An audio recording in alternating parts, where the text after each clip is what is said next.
Welcome, ladies and gentlemen, to our beautiful city of Braga.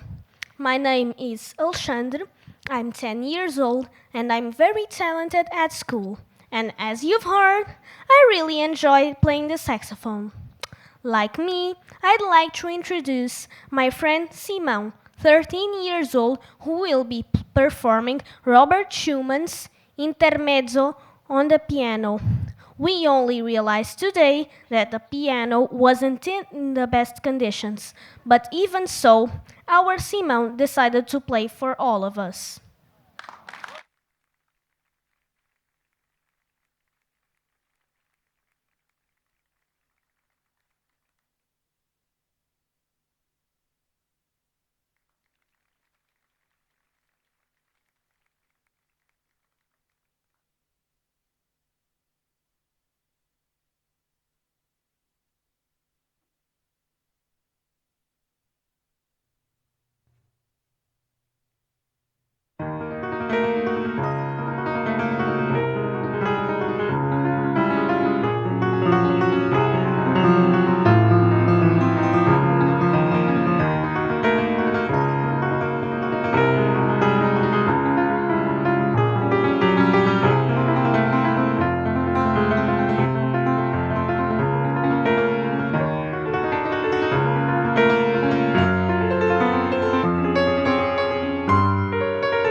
Good evening. Dear members, participants, colleagues, friends, Dr. Sara Bahia, representing the local conference committee, the Honorable Mayor of Braga, Dr. Ricardo Rios, and other authorities present here. On behalf of the World Council for Gifted and Talented Children, I'm honored to welcome you in the 2025 Biennial Conference. This marks our first face-to-face event since the outbreak of the pandemic, making it even more special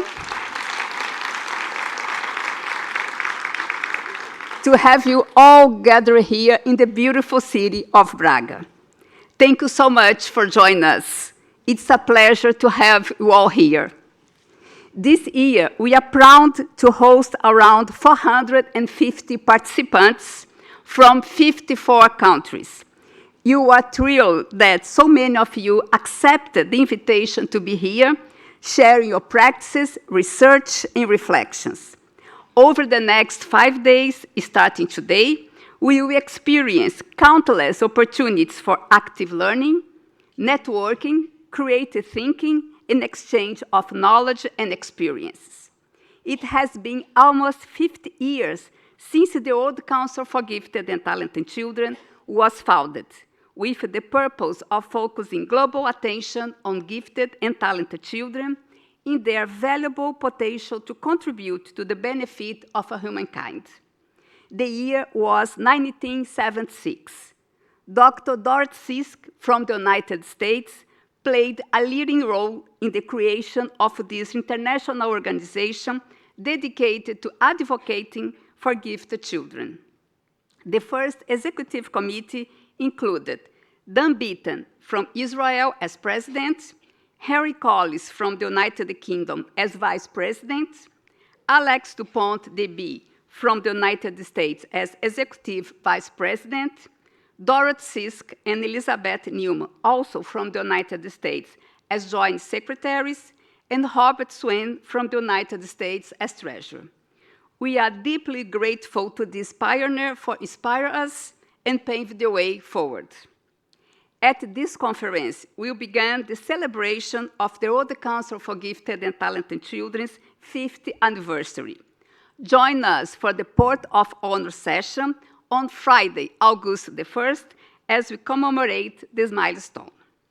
The theme of this conference, the power of gifted education and talent development in Change World, invite us to consider the importance of fostering collaboration, celebrating diversity, promoting culturally and contextually grounded gifted education, and advance ethical practices.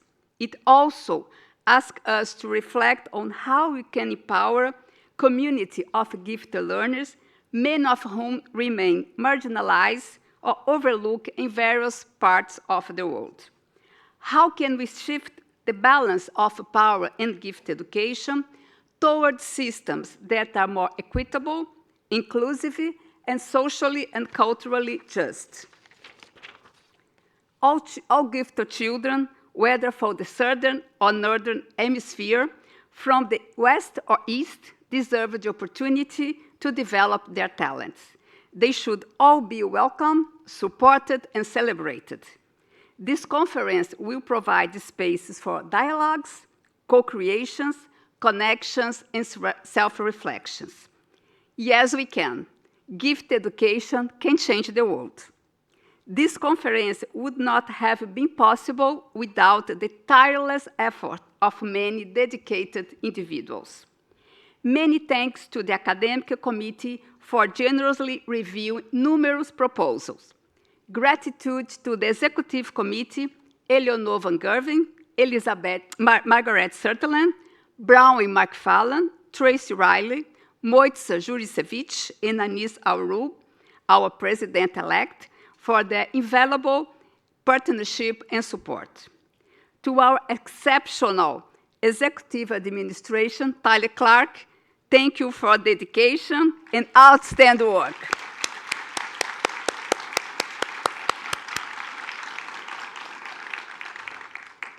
And to the wonderful local conference committee, Alberto Rocha, Sara Bahia, Rui Dória, Davi Guedes, and Cristina Palhares, many thanks for your support and hard working in preparing this conference.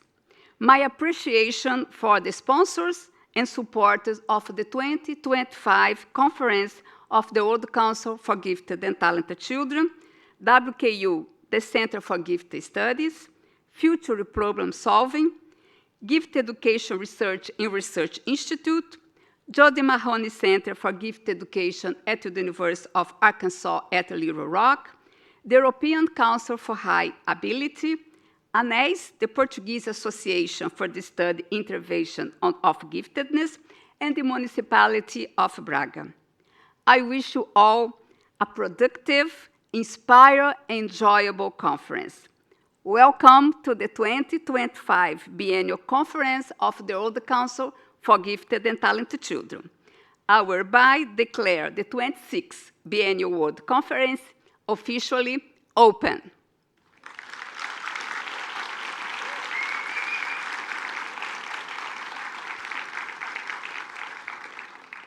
I'd like to invite Dr. Sara Bahia to the stage. Sara is a member of the local conference committee, whose chair is Dr. Alberto Rocha.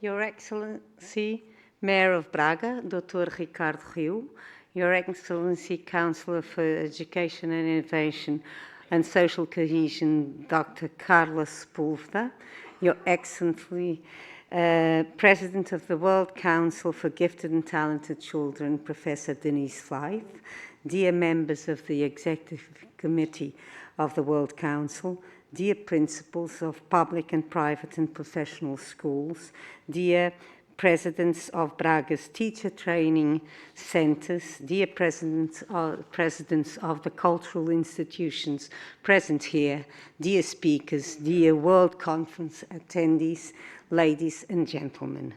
It is with a profound sense of responsibility and great honour that we open the 26th Conference of the World Council for Gifted and Talented Children, a meeting that brings together in Braga the world's leading experts, researchers and educators in the field of giftedness and talented development.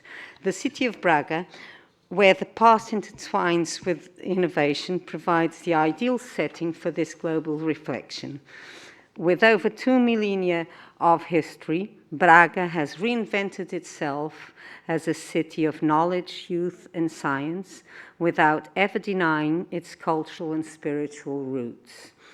Here, the Roman and the Baroque heritage coexists harmoniously with the vitality of a university, technological and creative city, which embraces education as a structuring foundation of a collective project for the future.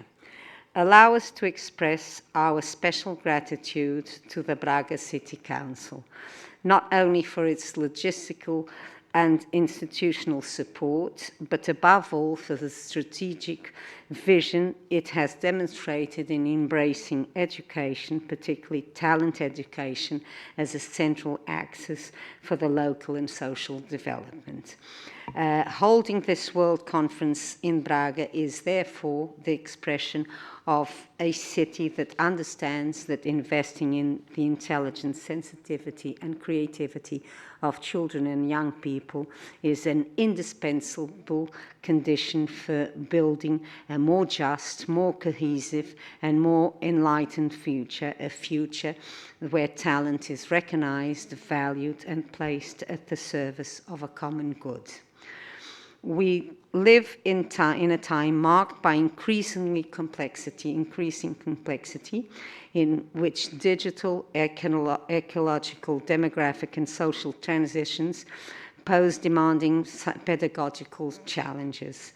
As Edgar Morin argues, it is urgent to promote an education for human understanding, an education that integrates rather than compartmentalizes, that develops critical thinking without neglecting the emotional dimension, that recognizes in each student a singularity of full possibilities.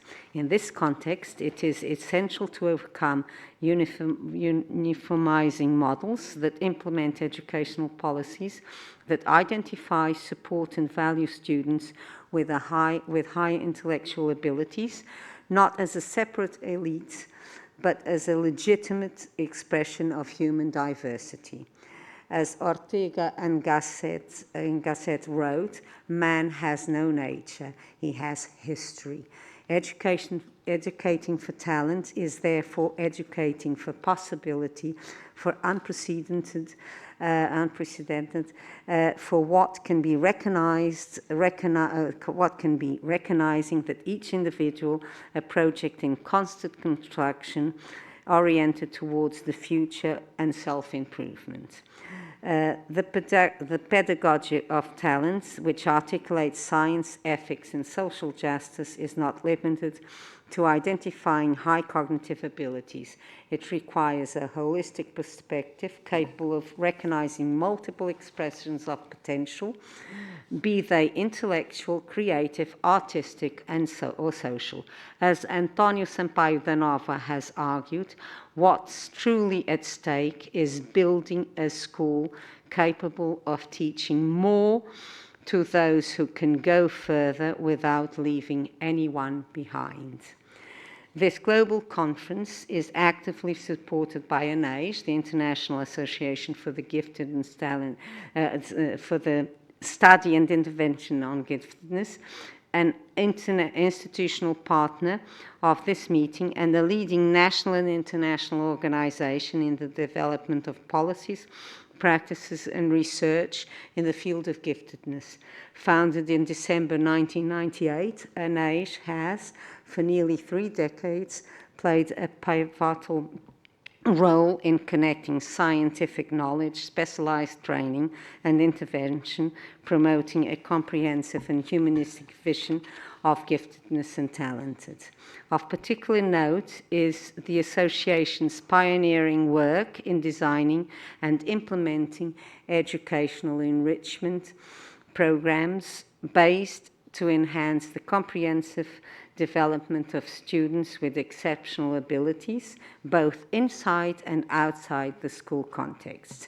These programs, supported by theoretically sound and international recognized models, have contributed to expanding opportunities for advanced learning and consolidating a culture of excellence with justice in the Portuguese educational system.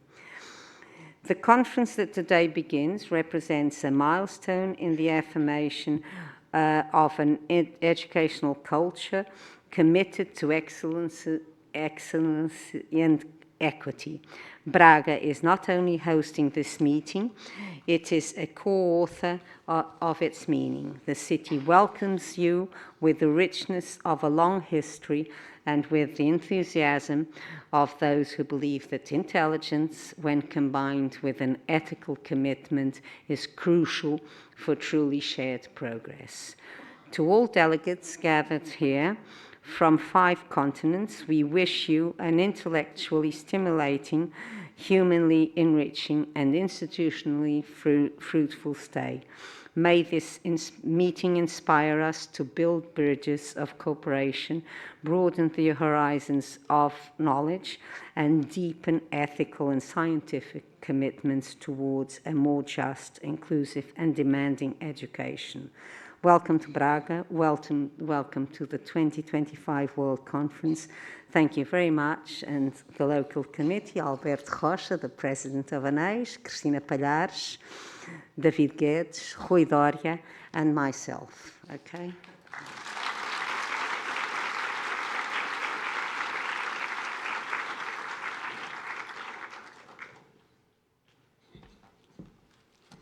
Now, I would like to invite the Honorable Mayor of Braga, Dr. Ricardo Rio, to the stage, and I would like to thank him for all his support for this conference. Thank you very much, Dr. Ricardo Rios.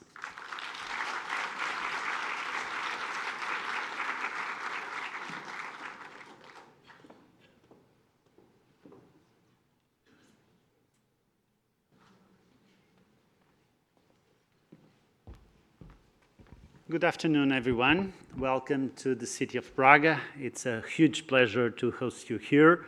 I would like to greet the President of the World Council, Denise, also the members of the Executive Committee of the World Council, the local organization committee, dear Alberto, dear Professora Sara Bahia, Cristina, and all the others.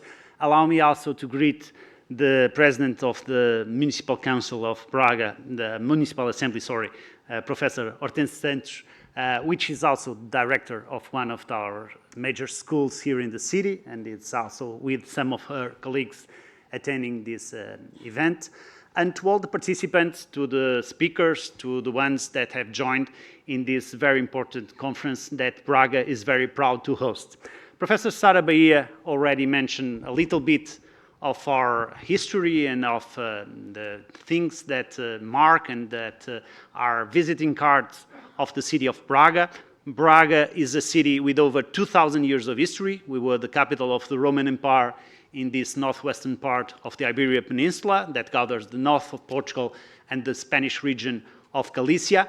But it was a city that had a huge role in this whole territory for many, many centuries because of the presence of the Catholic Church, which was led by the Archbishop of Braga, which was also the ruler of the territory, not only in the religious dimension, but also in the civil dimension.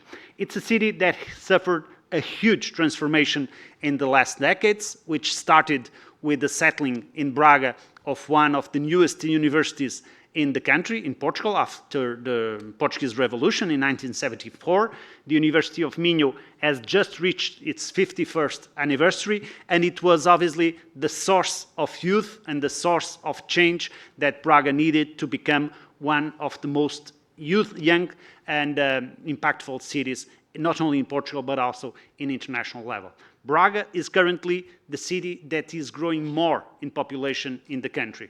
It has grown for many, many years since 2012.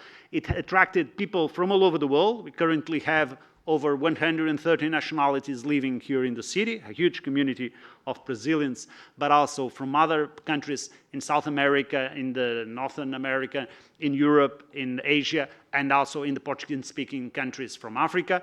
It's a city that became a beacon for innovation and economic growth. We are currently, according to the European Commission, the rising innovative city in Europe, which is the connection between the knowledge that is produced in the universities, not only the University of Minho, but also the Catholic University, the IPCA, the Polytechnic Institute, and also the International Laboratory of Nanotechnology, which is based here in the city of Braga, to the business area that is continuously growing, attracting more and more investments, becoming a very strong exporter in the country, and creating a lot of jobs every single year. And this has allowed us, of course, to become a very well-known city, a city that has a high standard of quality of life and that is attracting more and more people every single year.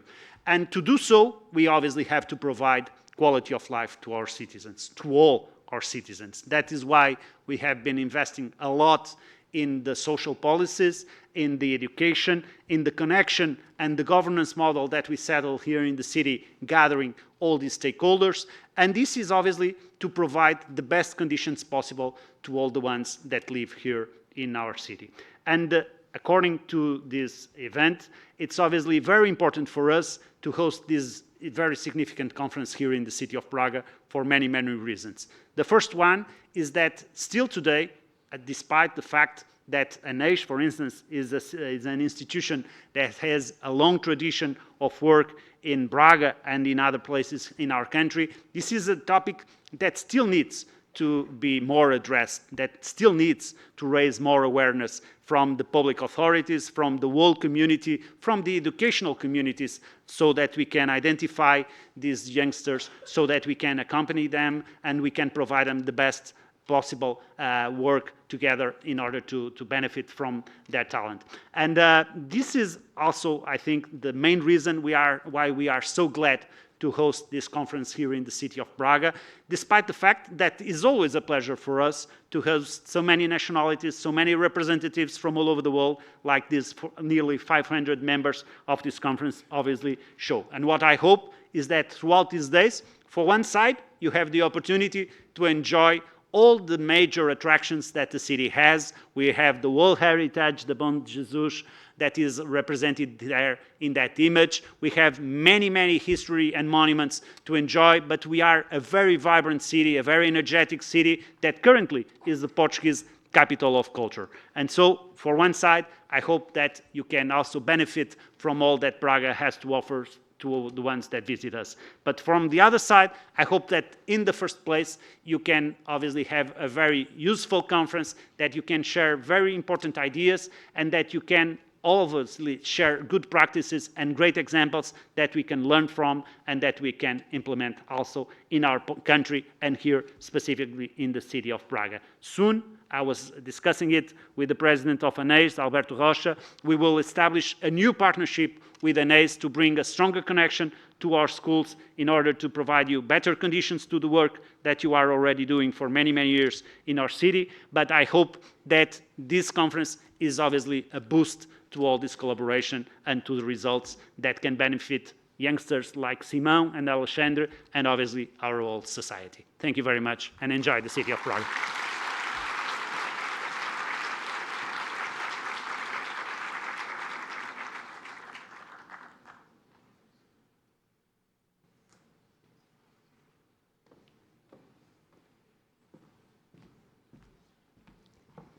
Now I would like to invite Dr. Anis Al-Roub for introducing our first keynote speaker.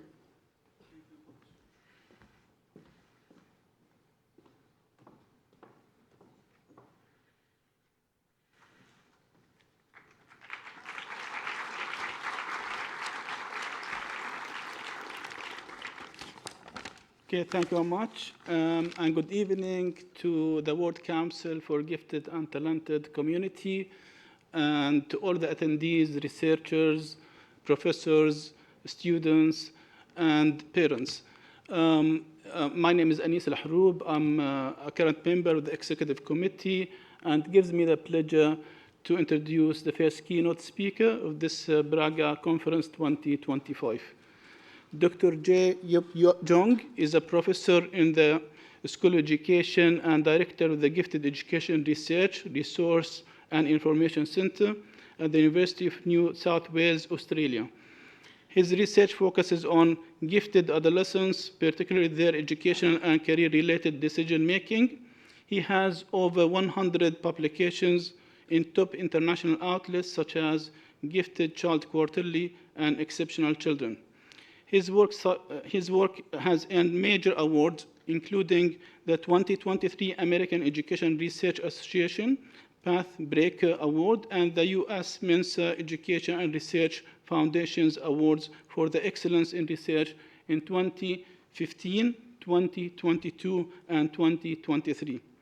He is the current editor of the Australian Journal of the Gifted Education, vice president of the Asia Pacific Federation on Giftedness, and president of the Australian Association for the Education of the Gifted and Talented.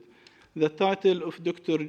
Jung's keynote is The Attitudes of the Key Stakeholders Toward Gifted Students and Gifted Education, a comparison of attitude profiles and their predictors. This keynote is sponsored by Future Problem Solving. Dr. Jung, the floor is yours.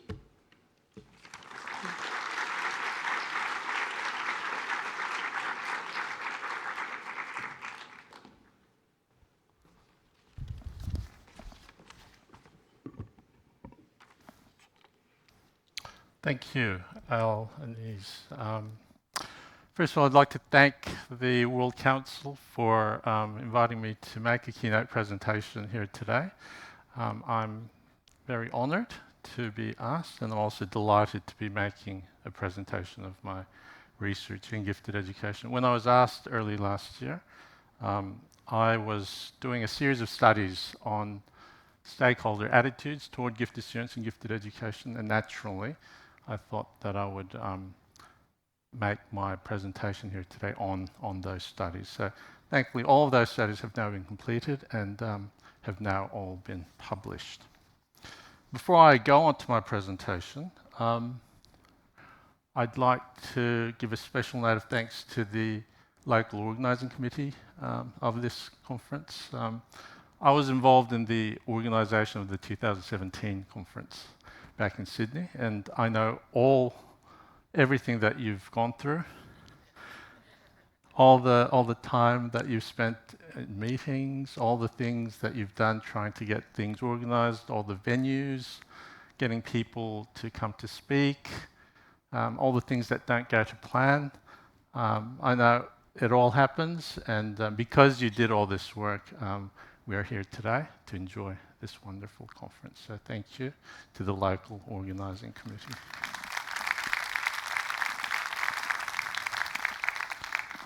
Okay, so attitudes of key stakeholders toward gifted students and gifted education.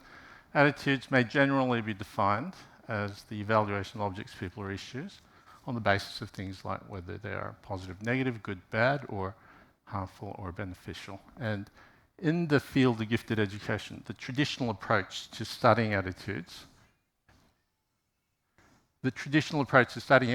has been in terms of whether attitudes are supportive or they are characterized by non-supportive perceptions of elitism. So this is the traditional approach in the field of gifted education. In other fields, such as special education or social psychology, the tri-component view of attitudes prevails. So under this view, there are three elements of attitudes. Affective attitudes, so one's feelings or emotions with respect to objects, people, or issues. Cognitive attitudes, one's beliefs, and one's behavioral attitudes or behavioral intentions.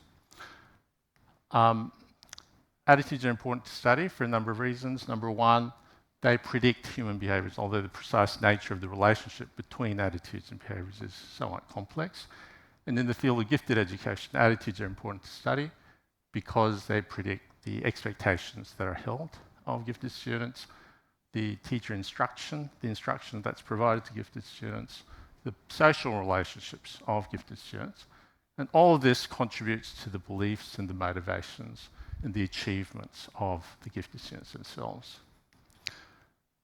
Despite about 80 years of research in the area, no clear picture exists at the present time. The findings in the area have tended to be mixed. So some studies suggest that the attitudes are generally positive. Some studies suggest that they're generally negative, perhaps reflective of perceptions of elitism. Some studies suggest that the attitudes are generally neutral. And some studies suggest that we simultaneously have both positive and negative attitudes. So we're getting a lot of different findings, which means that there's no one sort of clear picture of what's happening with respect to the attitudes toward gifted students and gifted education. And there are two possible explanations for this. Number one, the different studies that have been conducted have sampled key stakeholders with differing interests, differing priorities, differing conceptions. A second plausible explanation, and this relates to the quantitative studies that have been done in the area. Most studies, 99% of studies in the area have used variable-centered methodological approaches, which makes the assumption of homogeneity among the stakeholders in terms of their attitudes. Very few studies have used person-centered methodological approaches, which assumes heterogeneity among the stakeholders and actively seeks to identify subgroups of these stakeholders with differing attitude profiles.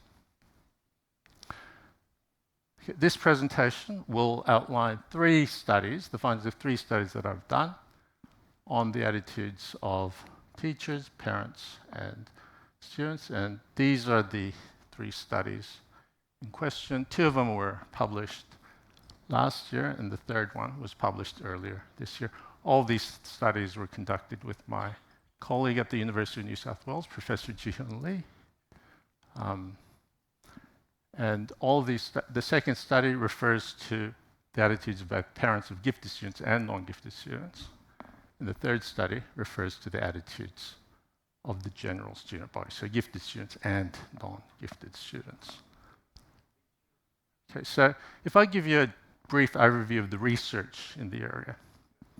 So most of the research in the area relates to the attitudes of teachers. A comparatively smaller number of studies have reflected the attitudes of parents or students. In terms of teacher attitudes, two categories of studies exist. So in the first category are studies that have examined attitudes toward gifted student characteristics. And many of these studies have attempted to rank the desirability of these characteristics. So in an early US study, Cramond and Martin found that American teachers tend to have the most positive attitudes toward academically average, non-studious and athletic students, and the most negative attitudes toward academically brilliant, studious and non-athletic students. In a study with a virtually similar research design, Carrington and Bailey found that Australian teachers tended to have the most negative attitudes toward academically brilliant students and female students. And in a Korean study by Sun-Young Lee and their colleagues, Korean teachers had the most favorable attitudes toward academically average, non-studious, athletic and male students. So you'll see a general pattern in these studies of generally negative attitudes toward many of the characteristics displayed by gifted students. And this is from different countries, different cultures with different values, etc. Also in this category of studies are studies that examine teacher perceptions of the characteristics associated with gifted students, which may contribute to an overall positive or negative view. Many of these studies investigated two hypotheses associated with gifted students and gifted education. So the harmony hypothesis suggests that gifted students have high intellectual abilities, and this is combined with high levels of success, social competence, high levels of social adjustment. And the disharmony hypothesis suggests that high ability exists, but this combines with greater challenges with socio-emotional adjustment. Most studies greater support exists for the disharmony hypothesis in the studies that have been conducted so far. Okay. In the second category of studies on teacher attitudes, the focus has been on the predictors of these attitudes. So, and often with respect to perceptions of elitism or support. These studies have collectively identified more than 50 potential predictors of teacher attitudes. I'm just going to cover some of these now. So whether a teacher has had a lot of contact with gifted students, that's likely to be conducive to more positive attitudes. Whether a teacher considers himself or herself to be gifted, conducive to more positive attitudes. How far a teacher has gone in his or her education. If they've completed further education, doctoral studies, master's studies, they're more likely to have positive attitudes. Teachers are more likely to have positive attitudes in other occupations. Female teachers are more likely to have positive attitudes. The teachers who perceive themselves to be knowledgeable about giftedness are more likely to have positive attitudes.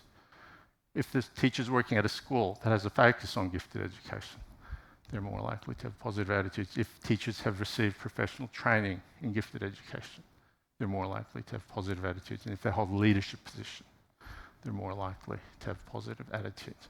So these are some of the most promising predictors of teacher attitudes toward gifted education in general. The following slide outlines some studies that have identified the predictors of teacher attitudes toward one type of gifted education provision, that is acceleration. So the anticipated socio-emotional outcomes, academic outcomes, whether the school leadership is supportive. Some of these overlap with the previous set of studies as well. And also power distance orientation. This is something that I've investigated in many of my previous studies. This is a cultural variable which refers to the level of comfort that one has with inequality. So you'll have some cultures that are quite comfortable with inequality. So many of the Asian cultures tend to be quite comfortable with inequality. These are high power distance cultures. You also have some cultures that are uncomfortable with inequality. And some examples of these cultures are Australia is one example. Many of the Scandinavian countries are also quite uncomfortable with inequality. So this was also perceived to be something that may influence attitudes toward gifted students and gifted education. Okay, so that's a little bit on the research on teacher attitudes. This is a little bit on parent attitudes. Generally, the research in the area can be divided into two categories. So the attitudes of the general student parent body, parents of both gifted and non-gifted students, and the attitudes of only the parents of gifted students. With respect to the general parent body, it's not surprising that the parents of gifted students tend to be more supportive than the parents of non-gifted students. Having said that, one early study found that all parents, including parents of non-gifted students, would like access for their children to gifted programs. Okay, with respect to the studies on the parents of gifted students only, they tend to have a desire for greater knowledge. They tend to have supportive attitudes despite the challenges that they face in supporting the socio-emotional development of gifted students. Supportive attitudes despite the challenges of allowing students to achieve to their potential. And in terms of the quality of the gifted education programs on offer, generally mixed levels of satisfaction about the programs that are available. And unlike the teacher cohort studies, there has been minimal research on the predictors of parent attitudes toward gifted students and gifted education. Moving on to student attitudes, a whole range of studies with diverse findings have been found here. Number one, the studies that have found supportive attitudes have pointed to things like giftedness being conducive to high motivation, being conducive to advanced learning opportunities, and one form of gifted education provision, ability grouping, leading to a sense of belonging. And those studies that have found non-supportive attitudes have suggested a perception that special privileges are being given to those who are already privileged. Giftedness leads to negative social consequences like isolation, and that many expectations on gifted students are excessive. Okay, those studies that have found neutral attitudes suggest a general indifference or a lack of interest in the area, or an aggregation of diverse attitudes that may coexist. And again, very little research has been conducted on the predictors of student attitudes. Okay, the three studies that I'm going to present to you today, they all had identical research designs. They all investigated the types of attitudes that are found among key stakeholder groups and also the predictors of these attitudes. And some of the novel aspects of these studies are as follows. So number one, there's been an acknowledgement of the traditional conceptualizations of attitudes within the field of gifted education by acknowledging these things, supportive attitudes and perceptions of elitism. These were assessed. At the same time, the tri-component view of attitudes, the three attitudes that form the tri-component view, were also assessed. Number two, a person-centered methodological approach was used, latent profile analysis, which actively seeks to identify subgroups of the stakeholders with differing, distinct attitude profiles. Okay, and these are the research questions that guided the study.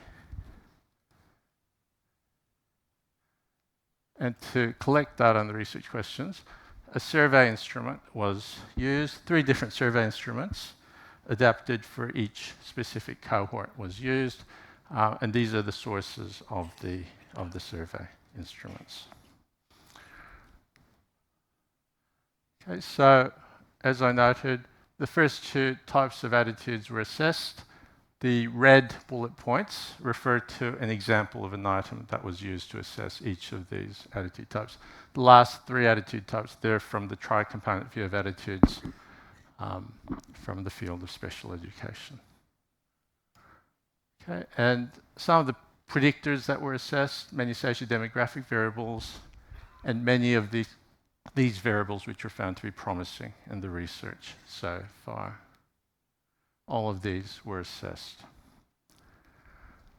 And this is a profile of the participants of the teacher cohort. So mean age of 44, mostly female, Australian-born, Anglo-Saxon or European background. And the last bullet point there, most teachers did not receive any training in gifted education. And this profile of the teacher cohort, this is quite typical of teachers in Australia, and I would say in many other parts of the world. This is the profile of the parent cohort. Mean age 45, mostly Anglo-Saxon European background. And the last bullet point shows that the parent cohort comprised parents of both gifted and non-gifted students. And the student cohort, we surveyed secondary school students, and these are the characteristics of the student body. In terms of the analysis that was done, I'll just go through this very briefly. So first of all, exploratory factor analysis was done to identify groups of items that collectively assessed a distinct factor. And for this purpose, IBM SPSS version 28 was used. These are the factor extraction criteria. Oblique rotation was used to interpret factors. And for latent profile analysis, this was used to identify subgroups of the key stakeholders with distinct attitude profiles. And this allowed for a determination on the optimal number of subgroups for each of the stakeholder groups and the appropriate labels to be given to each of the stakeholder groups. And M+ version 8.8 was used for this purpose. Okay, so I'll now go through the results of my study, starting with the teacher cohort. So you'll remember that I assessed 5 different types of attitudes. Only 3 attitude types were identified, these 3. So rather than having all five of them, only 3 were found to be meaningful in understanding teacher attitudes toward gifted students and gifted education. All of these 3 attitude types were thereafter input into latent profile analysis to identify with 4 different groups of teachers, so with distinct attitude profiles. So the strong supporter group with positive attitudes all around, the moderate supporter group with fairly neutral attitudes, the weak supporter group, negative attitudes, and the very negative attitude group. So of the 3 attitude types, you'll notice that behavioral attitude, this is what varied quite substantially among the 4 groups, and that is why behavioral attitudes formed an important part, an important consideration in the labels given to the 4 attitudes. And please also have a look at the relative sizes of the 4 cohorts, 4 subgroups.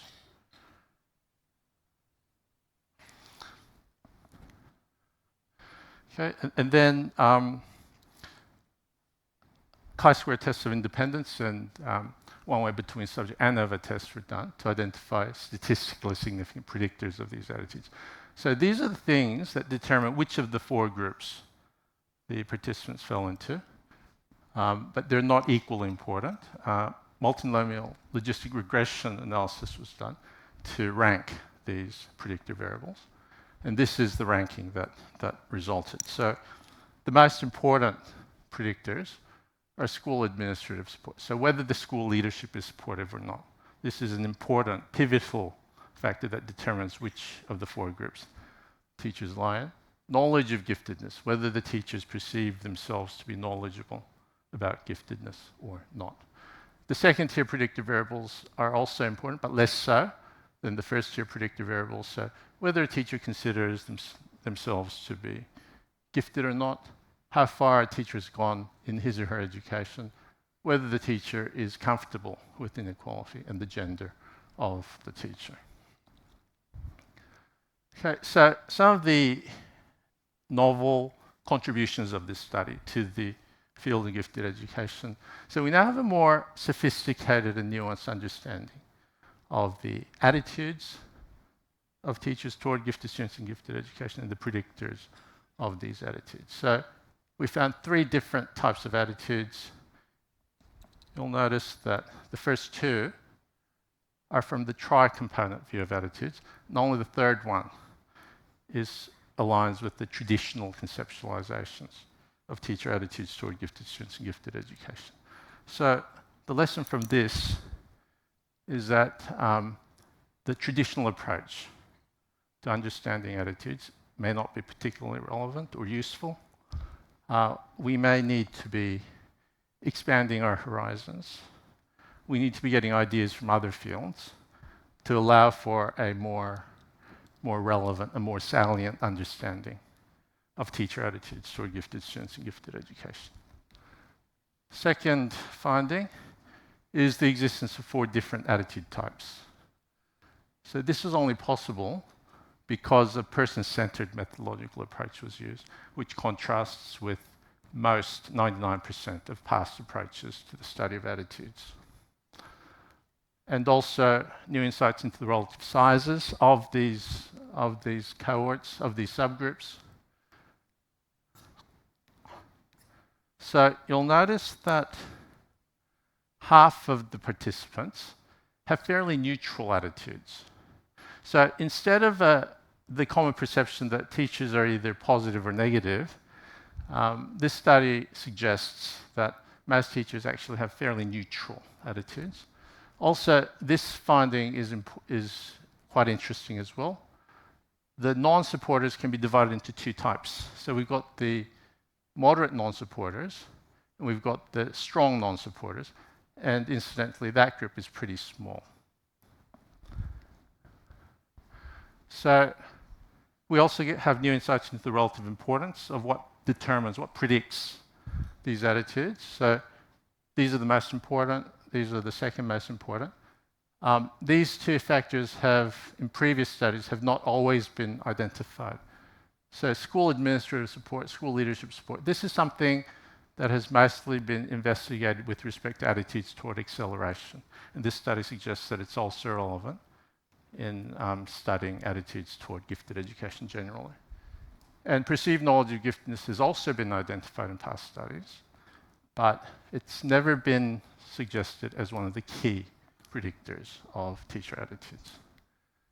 Okay, so in terms of the implications of this study, being mindful that teachers have differing attitudes, it may be useful for schools to identify individual attitude profiles of teachers to differentiate instruction and information sessions and support. This may be more effective than providing one standard set of instructions, information sessions for all teachers. A second key finding is that both of these key predictors of teacher attitudes, school administrative supporting knowledge giftedness, neither of these are fixed things. So we can actually manage these things, we can control these things. These are malleable things. So if this study suggests that if we're interested in enhancing teacher attitudes, what we can do is make sure that the school leadership is supportive of gifted students and gifted education. And we need to make sure that this support is explicitly communicated to the general community. Knowledge of giftedness, this is also something that can be managed. We can offer ready access to professional development training in gifted education to teachers. Okay, so that's the teacher cohort. The parent cohort, again, 3 different types of attitudes were identified, but they're different to the attitude types of the teacher cohort. So support for gifted education adaptations, support for special gifted education settings and perceptions of non-elitism. Again, these 3 attitude types were input into the latent profile analysis to identify 3 groups with distinct attitude profiles. So again, the strong supporter group has positive attitudes all around. The moderate supporter group has fairly neutral attitudes, and the non-supporter group has negative attitudes. Please pay attention to the relative sizes of these subgroups. And chi-square tests of independence and between subject one-way ANOVA tests were conducted to identify the statistically significant predictors, which are as follows. So these are the things that determine which of the three groups the parents belong to. And when the ranking of these predictors were undertaken using multinomial logistic regression, this is what was found. So the most important predictors are those three. So whether a parent considers their children to be gifted or not, the parent's perception of the socio-emotional impacts of gifted education, and the parent perceptions of the academic impacts of gifted education. And in terms of the contributions of this study to the literature in gifted education, so 3 types of parent attitudes were identified. I'm sure you agree that these align very strongly with the traditional conceptualizations of attitudes, stakeholder attitudes within the field of gifted education. So this suggests that the traditional approach to understanding teacher attitudes is highly relevant and valid, at least for the parent cohort. So it lines with the traditional approach to attitudes. But the fact that we have 2 different types of attitudes by the parent cohort suggests that perhaps parents conceptualize gifted education as one of 2 things. Either moderate modifications to the educational provisions, or the more extreme provision of placing gifted students in special gifted education settings. Also, 3 subgroups were found. Again, most of the parents are moderate supporters. So most parents have fairly neutral attitudes. So again, rather than this perception that parents are either positive or negative, most parents appear to be quite neutral. And strong supporters and weak supporters are very much in the minority. And these were the key predictors of parent attitudes. So it's logical and intuitive that a parent who considers their child to be gifted will have supportive attitudes, and a parent who doesn't consider their child to be gifted will have non-supportive attitudes. Those parents who recognize the negative socio-emotional impacts of gifted education, so things like social isolation or tendencies toward unhealthy perfectionism, they'll have negative attitudes. Those who recognize the positive socio-emotional impacts, so for example, a greater likelihood of establishing strong relationships with like-minded, like-ability peers, they will likely have positive attitudes. And same with academic impact, those parents who recognize that gifted education allows students to be challenged and intellectually stimulated, they are more likely to have positive attitudes. And again, the implications of all this.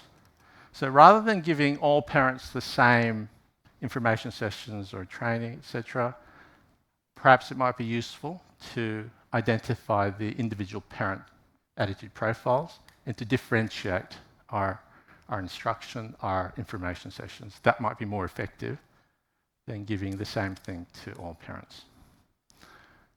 Also, parent education sessions may be useful in addressing some of the common myths and misconceptions about giftedness and gifted education, which may underlie some of the negative attitudes toward gifted students and gifted education.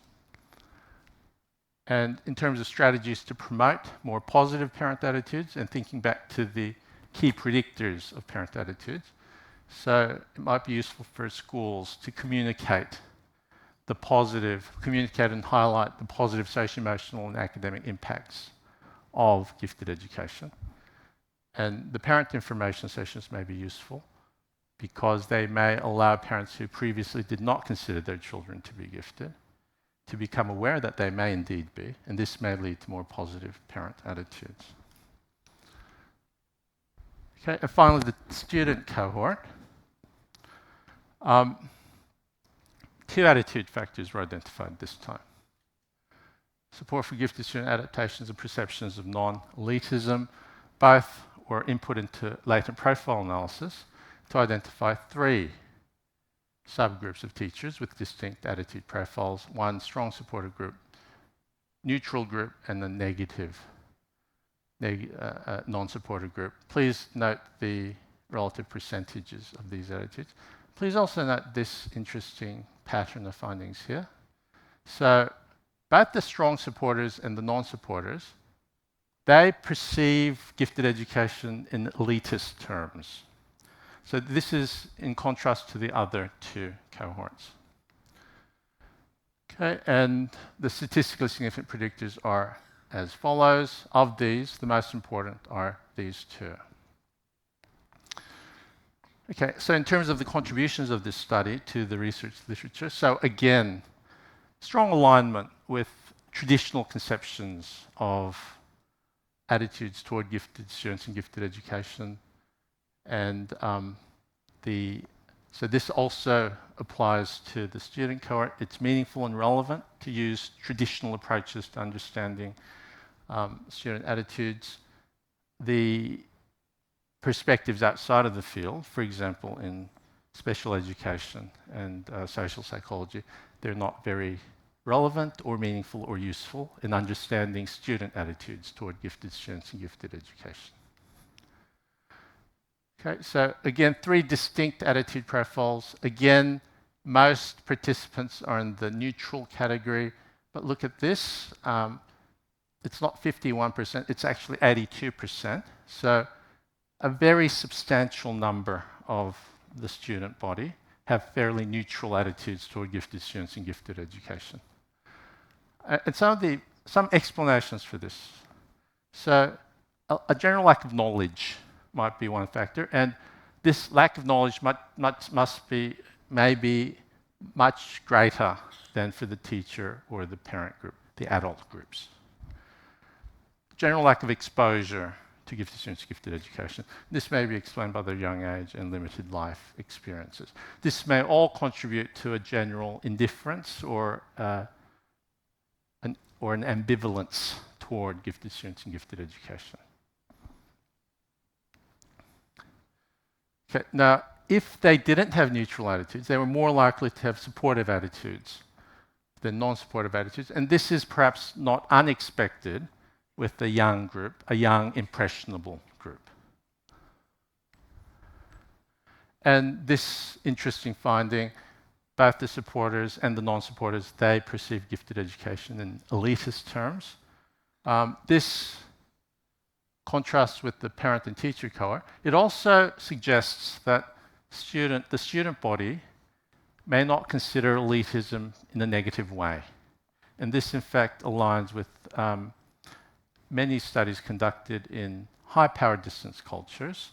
In high-power distance cultures, cultures that are comfortable with inequality, they do not necessarily consider elitism in negative terms. Okay, so these are the key predictors of student attitudes. This has implications for the strategies that may be used to promote more positive student attitudes toward giftedness in gifted education. So we need to make sure that the school leadership is supportive. And this can be done in the following ways. So making sure that there's a funding allocation to gifted education, establishing a school gifted education policy, implementing gifted education programs if they haven't been implemented already, and sending pro-gifted messages to the school community. And secondly, noting also that the academic impact, that's a key predictor of student attitudes, highlighting the many academic benefits of gifted education. So it offers challenge, stimulation. It's more likely to allow gifted students to achieve to their potential. It may mean that gifted students are less likely to be underachieving, for example. This sort of thing. This may be effective. This study suggests that this may be effective. That's an individual overview of each of the 3 individual studies.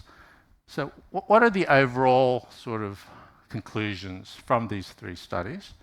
So this is a table of the different attitude types of the 3 cohorts. You'll see that the 3 cohorts have different types of attitudes toward gifted students and gifted education. And this may reflect the differing roles that the 3 cohorts have in the education of gifted students. It may also reflect the different understandings that the three cohorts may have toward gifted students and gifted education. One commonality, though, is this final line here.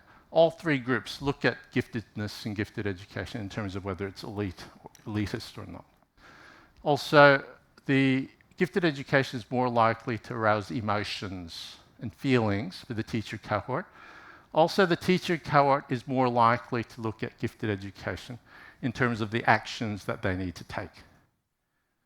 Okay. With the parent cohort, this highlights the way that the parents conceptualize gifted education. So instead of considering it to be a singular whole type of educational intervention, this suggests that parents look at it as one of two things: either a modification to the educational interventions or special placement in a gifted education setting. And the student attitudes, the fact that we've got only two, whereas the two adult cohorts have three, suggests that in comparison to the two adult cohorts, students may have a more simplistic conception of giftedness and gifted education. This provides an overview of the different subgroups for each of the three cohorts. The subgroups differ from one another in terms of their levels of support for giftedness and gifted education. And again, if I highlight this here, the predominant view is quite neutral. And the common perception that you have two large and opposing camps of stakeholders, two large, dominant and opposing camps, this is perhaps unfounded, according to this study. And this table outlines the key predictors of the stakeholder attitudes. I've bolded the tier 1 predictors. I've not bolded the tier 2 predictors. So you can see that different factors are influential in determining what type of attitudes the three stakeholder groups have toward gifted students and gifted education. However, certain factors are important for more than one cohort. So school administrative support is important for both the teachers and the students. This is not unsurprising because both teachers and students are at school all the time, so of course they'll be influenced by the school leadership perspective. Academic impact is important for both parents and students. If we also consider the second tier predictors, knowledge of giftedness is important across the board. That's an important predictor across the board. Self-perceptions of giftedness is important for teachers and parents. So, to promote more positive attitudes across the entire school community, certain things should happen. So number one, we need to make sure that the school leadership is supportive, and this support is communicated quite explicitly to the entire school community. Number two, we need to highlight the many academic benefits of gifted education. Number three, we need to give ready access to professional development learning in gifted education. So often the focus is only on the teacher body. We also need to do this for the parent body and the student body as well. It's interesting that socio-emotional concerns, which is a common concern, which is perceived to be very important, this is only really relevant to the parent cohort, according to the findings of this study.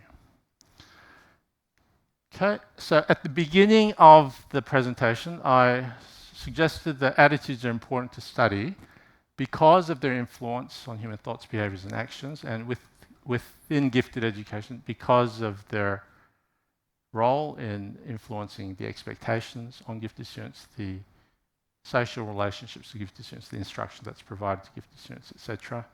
I'm hopeful that the more nuanced and sophisticated understanding of stakeholder attitudes offered through these three studies will be conducive to more optimal support for gifted students in the future. Thank you.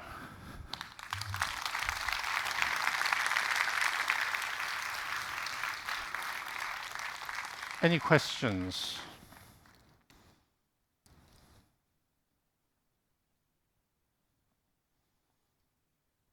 Okay. Yes. A microphone.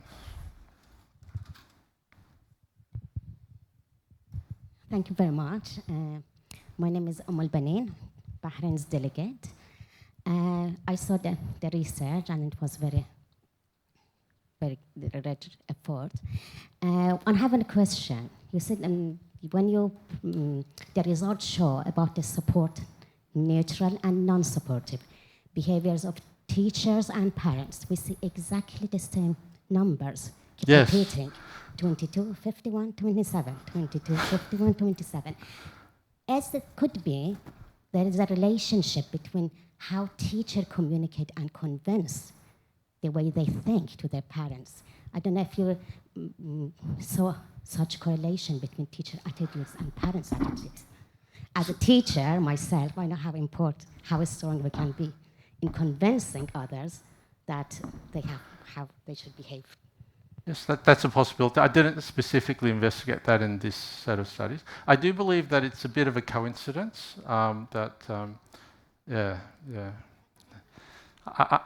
doubt they would get their information. Parents and teachers will get their information and their attitudes in different ways. They'd have different information sources. So I think it's more of a coincidence. But it was not a specific focus of this investigation. Thank you for your question. And any other questions? Yes. So it's Anne Robinson. Hi, Jay. Hi, Anne. I'd be very interested, given your results and showing how important school support, school administrative support is to influencing attitudes. Are you planning to study school administrators next? There's a small and elderly literature on attitudes of school administrators, but it surely needs updating. Yes, So yes. tell us what you think. So I've got about 300 different things that I need to do, but that's certainly one of my next projects. So yes, we certainly need, because it's so pivotal, it's logical that they are the next group we need to understand more about. Thank you, Anne. Any other questions? Hi, Dr. Jung. Thank you so much for doing this. My name is Lisa Job, and my research interest is in profoundly gifted and twice exceptional students. When we look at the parent perceptions, one question I had, with the teacher perceptions, one question I had is whether there's a cap on how supportive the teachers are with gifted education. And I'm thinking often of our outliers, our profoundly gifted learners who may need more than the traditional policy and things like that. So I'm wondering if at some point the support from those teachers that you found varies depending on some type of cap or level at which they no longer are supportive. Thank you for the question. When I did these 3 studies, I collected both quantitative and qualitative data. These are my findings from the quantitative data.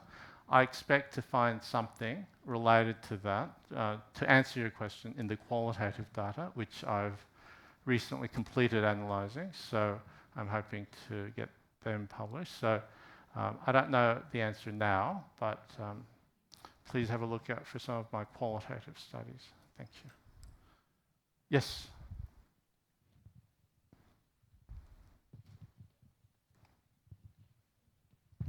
Thank you, Dr. Jung.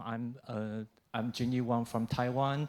I thank you for the contribution and the great work on studies in gifted education. I have a question. I'm curious about, because I noticed that there are some faith-based schools Yes. in your study. Yes. So I'm curious about, is there any factor of the religious reason in their attitude toward gifted students or parents and teachers? Thank you. Thank you for the question. So it's really obvious that you've actually read my 3 studies, because I didn't mention the fact that these are from faith-based schools. So one issue with giftedness in faith-based schools is the conflict in definitions of giftedness in in a faith-based sense and in a strictly educational sense. So I've found that there's perhaps a confusion between, when I use the word gifted or gift, teachers, parents and students at a faith-based school system will interpret that differently to teachers, students and parents in the non-faith-based school system. So one of my suggestions is that in the professional development that is offered, it's important to perhaps distinguish between the religious and the non-religious interpretations of giftedness and gifted education. Thank you. Yes? Yeah. Maybe the last question before we'll go to the reception after. Yeah. Thank you. It was very interesting. I have a question. I noticed that you have the major population and the 3 subgroups are women. Yes. Is there any reason? Yeah, explanation for it? I mean, maybe the teachers, it's because they're more female teachers are than female. Men teachers, but the gifted children and also the parents, the majority were women. So or female. Obviously, I wanted a better gender representation in my samples.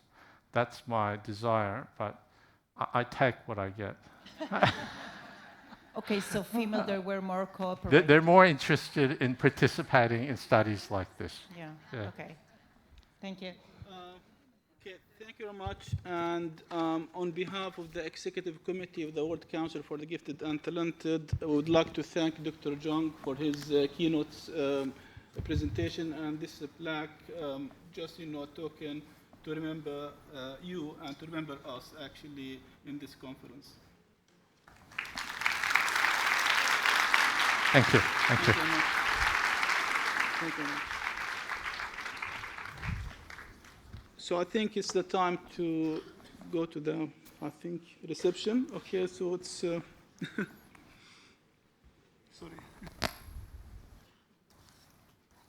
Thank you. Thank you.